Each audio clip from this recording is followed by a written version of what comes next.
everyone, Tinglish Teacher here. Welcome back to our channel.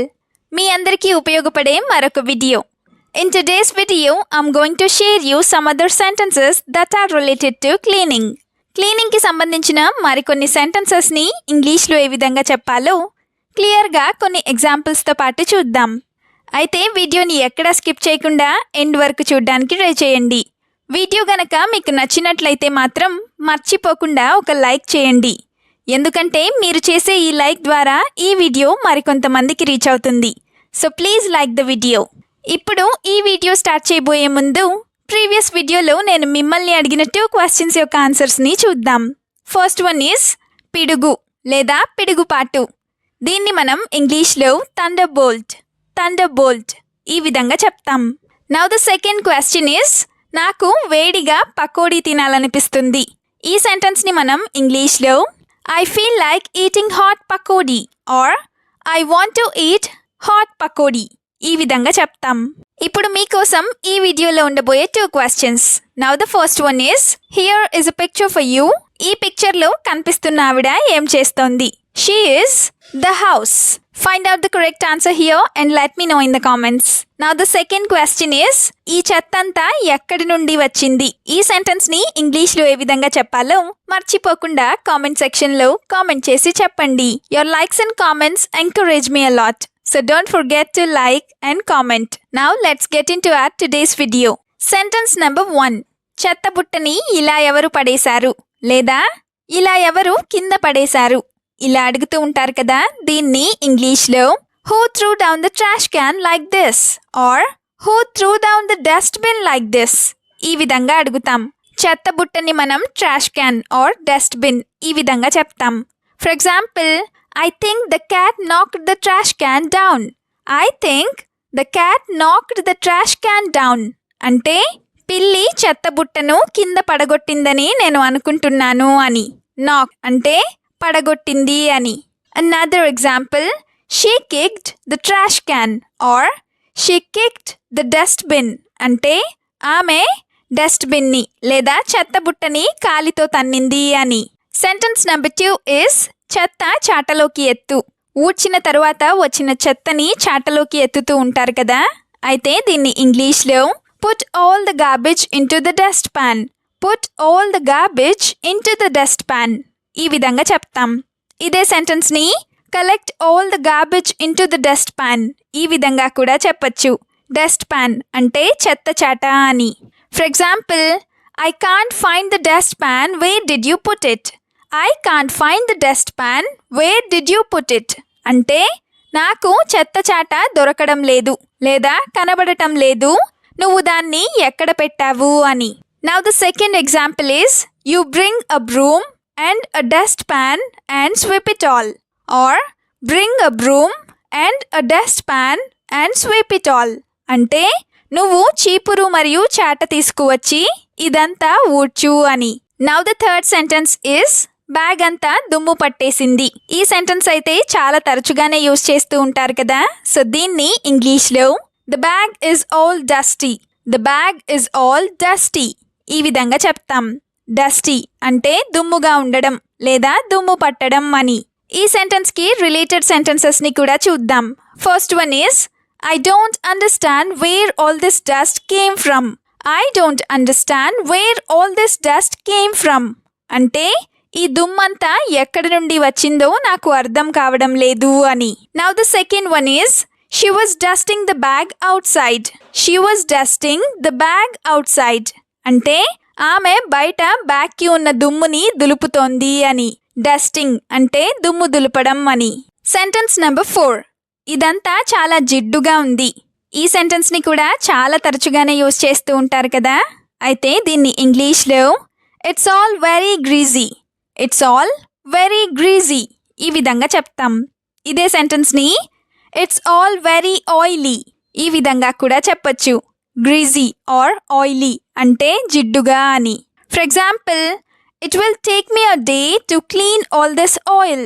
It will take me a day to clean all this oil అంటే ఈ నూనె అంతా లేదా ఈ జిడ్డంతా శుభ్రం చేయడానికి నాకు 1 రోజు పడుతుంది అని. Another example, Washing with plenty of water and soap will remove all this oil. Washing with plenty of water and soap will remove all this oil. అంటే ఎక్కువ నీళ్లతో మరియు సబ్బుతో శుభ్రం చేసినట్లయితే ఈ జిడ్డంతా లేదా ఈ నూనె అంతా పోతుంది అని. Sentence number 5. బట్టలన్నీ చిందరవందరగా ఉన్నాయి లేదా చిందరవందరగా పడి ఉన్నాయి ఇలా అంటూనే ఉంటారు కదా. సో దీన్ని ఇంగ్లీష్లో all the clothes are scattered. All the clothes are scattered. ఈ విధంగా చెప్తాం. ఇదే సెంటెన్స్ని all the clothes are messy. ఈ విధంగా కూడా చెప్పచ్చు. Scattered అంటే చిందరవందరగా పడి ఉండటం అని.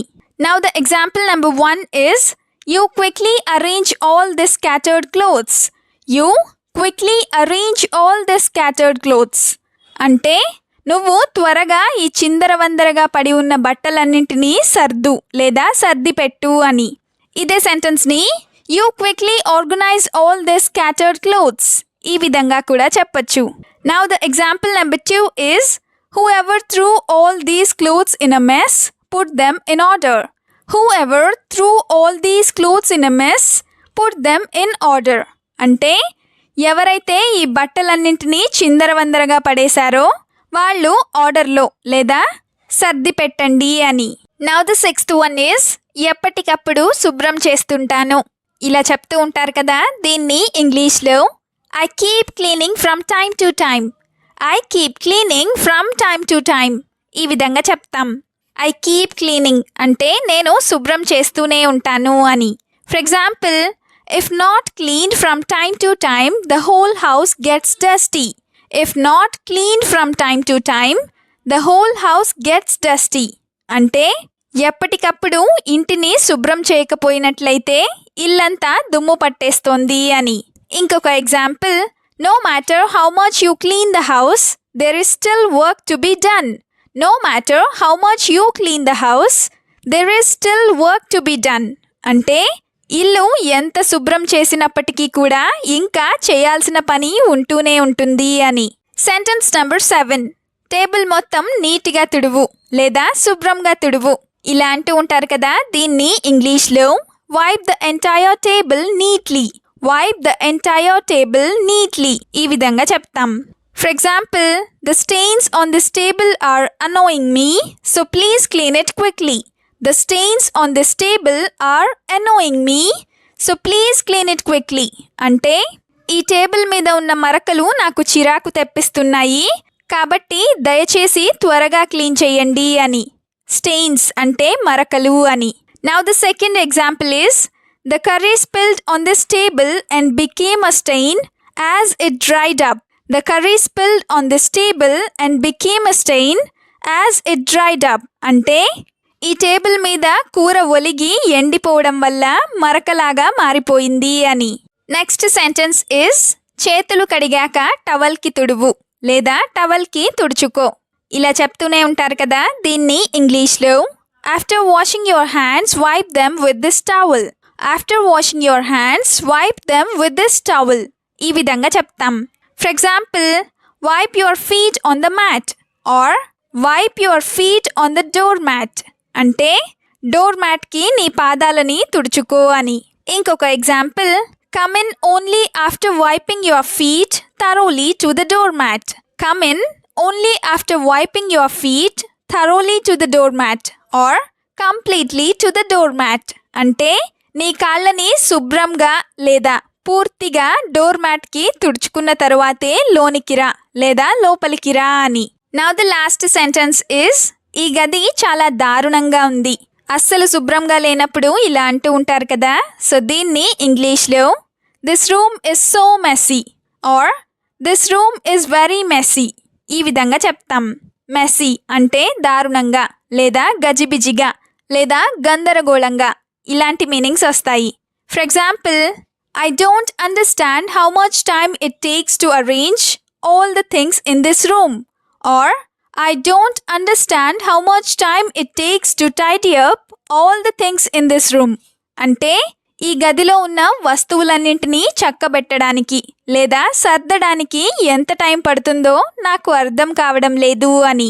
Another example, will you help me tidy up this room? Will you help me tidy up this room? అంటే ఈ గదిని చక్కబెట్టడంలో నువ్వు నాకు సహాయం చేస్తావా అని. That's all for today. Thank you so much for watching this video. వీడియోలో ఉన్న వాటన్నింటినీ డైలీ ప్రాక్టీస్ చేస్తూ ఉన్నట్టయితే you will become a better and fluent English speaker. We'll meet you again with the useful and interesting video. Until then, keep learning, keep practicing, and keep supporting Tinglish Teacher. Have a nice day. Bye-bye.